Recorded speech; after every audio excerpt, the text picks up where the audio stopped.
Yani ұлттық құндылықтарымызды дәріптеу барысында 3 әдіс бір көмектеседі. Яғни сабақ барысында топқа бөлесіздер, келесінде қарасаңыздар бағалау шығады, келесін қарасаңыздар сабақ соңында кері байланыс шығады. Түсінікті ғой, иә? Аты жөндеріңізді жазып қойыңыздар. Балалар, сабағымызды бастамас бұрын психологиялық ахуал қалыптастырып жіберейік. Бүгінгі сабақта сыныптас көршінің қандай болғанын қалайсыз, иә?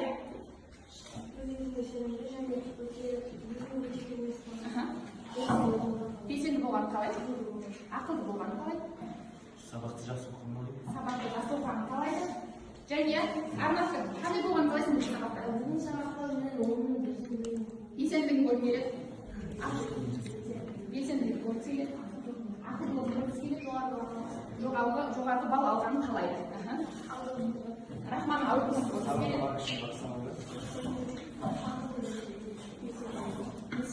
Яғни балалар, бүгінгі сабақта айтылған пікірлерді ескересіздер деген ойдамын, иә?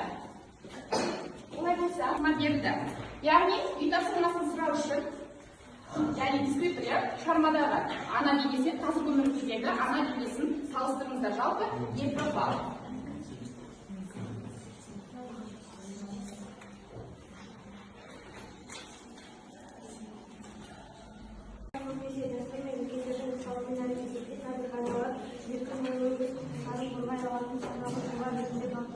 Егер қазіргі аналар жетім сөз шығармасында болғанда, ол баласының өмірін сақтап қалу үшін автобустар түзу орнына басқа жолдарды қарастырып, табиғатқа да баласына да зиян тигізбей шешіп табуға тырысар еді. Ұқсастығы аналық мейірім және баласына деген шексіз. Тамаша, жарайсыз. Келесі. 2 балл белгілеп қойыңыз. Нұрбала.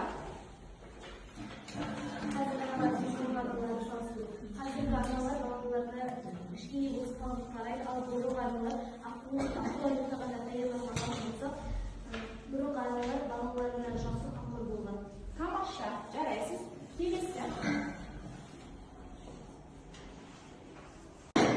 Керемет, жарайсыздар. Олай болса, өздеріңізге үй тапсырмасын оқыған оқушыға, үй тапсырмасын дайындап келген оқушыға 2 балдан белгілеп қойыңыздар өздеріңізге. Олай болса,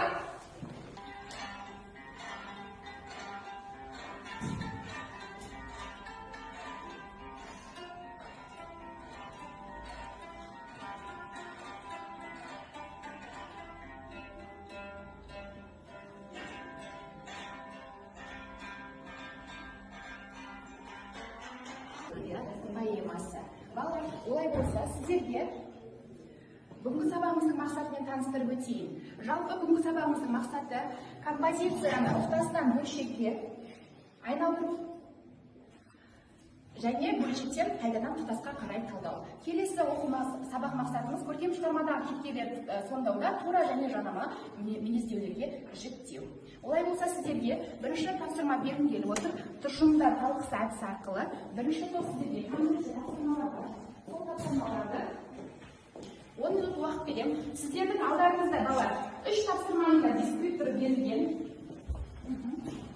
Және де қанша балл екен берілген.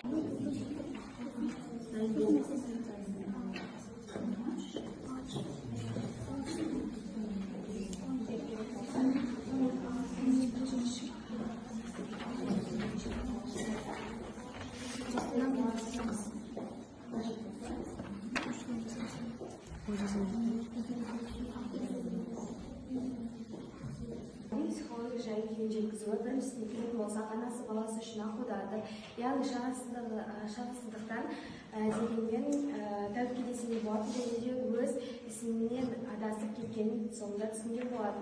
Екіншісіне келетін болсақ, екінші сұрақ ананың қасиетті ақылға болғатуына итермелегіш, баласы үшін уайымдап, әлі аналық махаббатын өшкізгісі келген жоқ.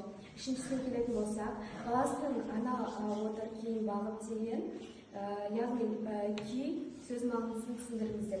Яғни күй дегеніміз адамның жағдайы, көңіл-күйін және де барлық ойын түсіндіретін сөз болады. Тамаша, жарайсыздар. Балалар, кішкене тыңдайық бір-біріңізбен. Сіздер бағалайсыздар, екінші топ қарап отырыңыздар. Бірінші тапсырма поэмадан алған әсерлерімен бөліседі. Біріншісі, мен поэмадан алған әсерім анасы баласы үшін барлығына дайын болды. Балышының аққу мен аластанда деген сөзі ананың ойында қалып қалады. Екіншісі, туған жердің көзінің сұлулығы, аққудың үні, қасиеті, айнала қоршаған ортамен үндестігі ақылынан сезініп. Бұл поэмадағы автордың туған жердегі жердің көлдегі сұлулығы, аққу үні мен қасиетін бейнелеген сызат сөздерінің мағынасын түсіндіреді. Сызат ана мен аққу арасындағы қарым-қатынасынан кері әсер. Тамаша. Жарайсыздар? Қанша балл бересіздер? 4 баллдан? 4 бересіздер ма? Жарайсыздар. 4 композициялық қолдау жасайсыздар. Екінші топ. Сіздер оқиға, хикая картасы бойынша, үшінші топ сіздер, яғни осы оқиға барысындағы кейіпкерлердің белсенді болған қала бересіздер. Демек, және белсенді болуы керек.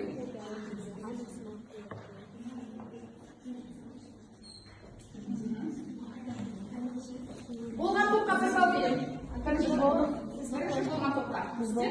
Болдыңыздар ма? Едіге қойды. Тамаша. Бірінші топ аяқтады. Бізде оқып. Болыңыздар. Аяқтаңыздар. Бір-бірден қыстырып қойсаңыздар болды, балалар? Анасына баласы қалай үйренген жолын дамуға біз аққулармен ананы жатқыздық. Шиеленіс көл бетіндегі жаралардың және соңғы ана. Шарттар шегіне біз баланың өлімін және ананың есінен ажырасуын жатқыздық, ал шешіміне біз ана мен жылқышы қарттың әңгімесі, яғни олардың сөйлескен диалогтары.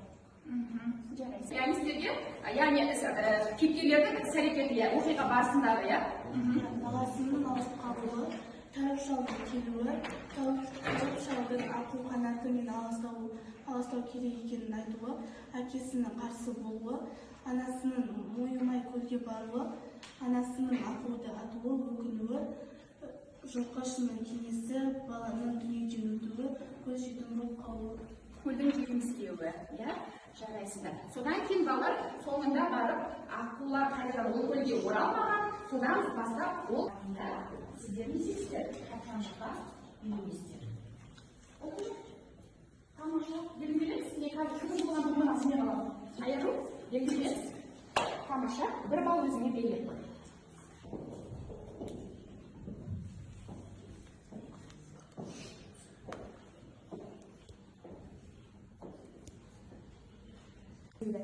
Және де әке баласына қамқор жанашыр болды. Аққуды атуды дұрыс емес деп санады, және де солай есептеді. Жылқышы аққуларды қорғады, және де анасының дұрыс емес әрекетін түсіндіріп, оны айтып берді. Тамаша, Еркеназ. Ана тура мөлшер баласы үшін барлығын істеп аққударды аққумен аластаңдар деген балшының сөзі ойына алып аққуды атты. Екінші тура мөлшер аққуды ата алмай үйінде қалады. Аққу киелі құс екенін айтады. Жылқышы неге аққуды аттың деп келіспеуі, және де киелі құс аққуды атпауы. Тамаша. Жарайсыздар, балаларыңызды белгілеп қойыңыздар. Жылқышының ерте жіберетінен де, тек аққуға құсқауы болады, мен аққуына және әкелу ғой. Егер сен аққу болған? Ертең мен атты болсам, осы мені өсететін мысалы ана өз баласын аққуды айтқызбайды. Не істер едің? Егер мен автор болсам, шығарманың соңында ана аққуды атпай баласын басқа жолмен емдеу.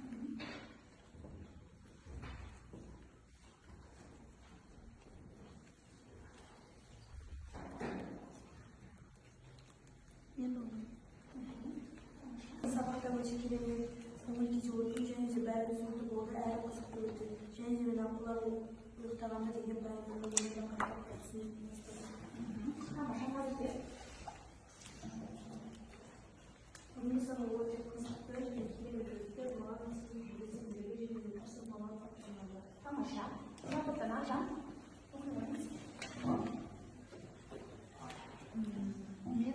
Менің пікірім, сабақты өте жақсы түсіндім. Және де бұл поэманы толық түсінген болдым. Және де қызықты жерлерінде маған қатты ұнады. Яғни бұл сабақ өте қатты маған ұнады. Ана баланың анасына қатты баласы сырқаттанып жатқан балалар көп жыл ем үшін әке баланың әкесі армансызды тоғышсыздыққа барып жүрген адам жанашыр жанама мінезі ана өзінің баласына деген махаббатын кейін ақыл құста атып өлтіргендіктен баласынан айырылды. Бала оның өмірі қыл үстінде болды. Тәуіпша баланың ата-анасына өтірік айтты. Әкесі кейін құсты атудан бас тартты. Ал жылқышы анаға ақыл айтып, оны дұрыс жолға қоюға тырысты. Тамаша. Келесі назым. Бала, сіздің тыңдаңыз иә? Анасы тура мінездеу, мейірімді ақкөңіл, жанама мінездеу баласы үшін барлығын жасады. Жылқышы тура мінездеу ақылшы, жанама мінездеу анаға ақылды айтпау қажеттігін ақыл ретінде білдірген болатын. Әкесі тура мінездеу қырсық, жанама мінездеу ақылды атуға келіспеді. Ол енді келі ақыл болғандықтан атуға